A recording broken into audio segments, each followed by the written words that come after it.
আগমনী ৰণপাগলী গাঁও পঞ্চায়তত আগমনী মণ্ডল মহিলা মৰ্চাৰ উদ্যোগত আৰু আগমনী ৰণপাগলী গাঁও পঞ্চায়তৰ সহযোগত নাৰী শক্তি অধিসূচনা 2026 বিলখনৰ সপক্ষে এক প্ৰতিবাদী কাৰ্যসূচী হাতত লয়।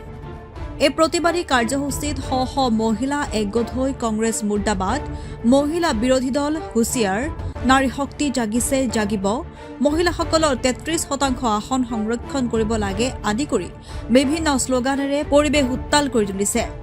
মহিলাসকলৰ দাবী হ'ল যোৱা 17 এপ্ৰিল তাৰিখত সংসদত উত্থাপিত বিল নাৰী শক্তি অধিসূচনা 2026 বিল কাৰ্যকৰী হ'ব লাগে। মহিলাসকলৰ 33% আসন সংৰক্ষণ কৰিব লাগে। এই দাবীৰে আগমনী ৰণপাগলী বজাৰত মহিলাসকলে একগোট হৈ প্ৰতিবাদ সাব্যস্ত কৰে। এই প্ৰতিবাদী কাৰ্যসূচীত উপস্থিত থাকে আগমনী মণ্ডলৰ প্ৰভাৰী দেৱপ্ৰসাদ সিংহ, আগমনী মণ্ডল সভাপতি মনোৰঞ্জন ৰায়, ৰণপাগলী জিপি সভাপতি অন্নপূৰ্ণা ৰায়, আগমনী জিপি সভাপতি শুকলা মজুমদাৰ, আগমনী মণ্ডল সভানেত্ৰী প্ৰতিমা ৰায়, আগমনী মণ্ডল উপসভাপতি ক্ষিতীশ চন্দ্ৰ ৰায়, লগতে বিপুল চন্দ্ৰ ৰায়।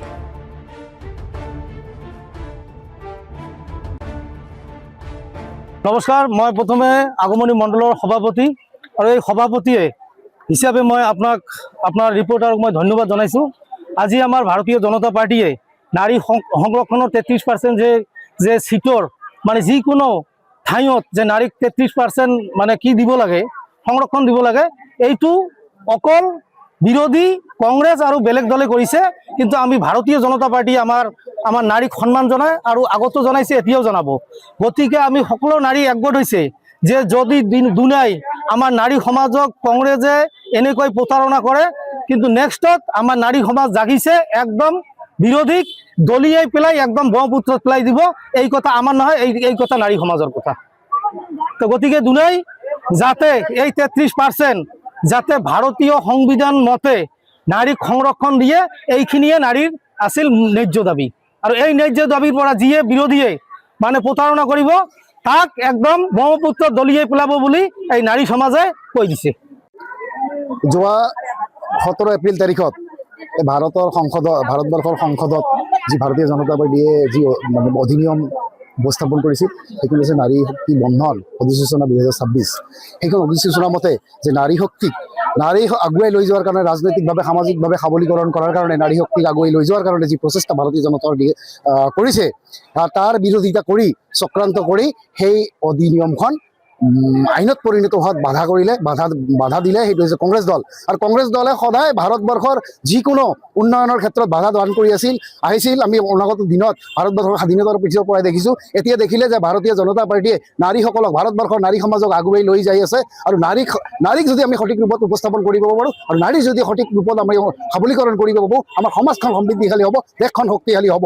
এই ধাৰণা আগত ৰাখি আমাৰ যশস্বী প্ৰধানমন্ত্ৰী নৰেন্দ্ৰ মোদী আৰু ভাৰতীয় জনতা পাৰ্টীয়ে এই অধিনিয়মখন উপস্থাপন কৰিছিল। কিন্তু দেখা গ'ল সদায় ভাৰত বিৰোধী অৱস্থান গ্ৰহণ কৰা কংগ্ৰেছ দলে বিৰোধিতা কৰিলে, যাৰ ফলত এই আইনত পৰিণত নহ'ল।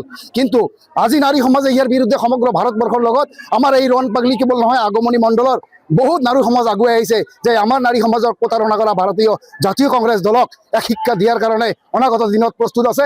আৰু আগন্তুক 4 তাৰিখত ফলাফলটো পাবই। তাৰ পিছতো 4 তাৰিখৰ পিছত মানে শিপাই শিমুলিয়ে কেনেকৈ উভালি পেলাব লাগে নাৰী সমাজে জানে। আমাৰ নাৰী সমাজে বিভিন্ন ইতিহাস আছে।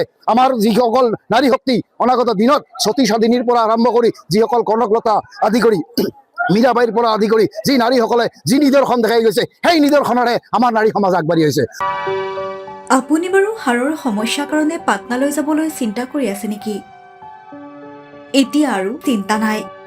আপোনাৰ যিকোনো হাড়ৰ সমস্যা হ'লে এতিয়াৰ পৰা আৰু পাটনালৈ যাব নালাগে, কিয়নো এতিয়াৰ পৰা গুৱাহাটীতে পাব সেই সকলো সা সুবিধা।